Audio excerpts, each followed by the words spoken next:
Құрметті көрермен, сіздермен бірге Жаңғат Ауа каналы бауырды үй жағдайында тазалаудың 3 әдісін ұсынамыз.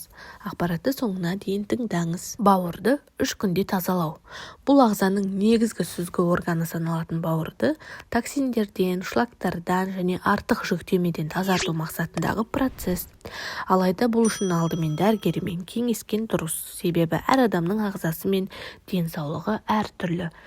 Біз сіздерге бауырды тазартудың табиғи әрі қарапайым әдісін ұсынатын боламыз. Арнайы диета 3 күн ішінде дұрыс тамақтану бауырды жеңілдетіп, оның табиғи тазалау механизмдерін белсендетеді. Жақсырақ тұтыну. Қарақұмық, сұлы, қоңыр күріш сияқты дәнді дақылдар. Жаңа піскен көкөністер мен жемістер, әсіресе лимон, сәбіз, қызылша. Теңіз балдырлары, сарымсақ, көкшай, қырыққабат, брокколи, шпинат сияқты жасыл көкөністер. Ал бірақ рационда болмау керек дүние бұл майлы, қуырылған тағамдар, ақ қант, газдалған сусындар, кофе. Сұйықтықты көп ішу. Күніне кем дегенде 2-2,5 литр таза су ішіңіз. Бауырды тазарту үшін шөп-шайлар тиімді. Қой бүлдірген бауырдың қалпына келуін қолдайды. Қабынуды басады. Қырмызы гүл жалбыз өттің бөлінуін жақсартады. Қызылша детокс әдісі. Қызылша бауырды тазарту үшін өте пайдалы, себебі ол токсиндерді шығарады. Қызылша сорпасы. Бір қызылшаны тазалап, суға қайнатыңыз.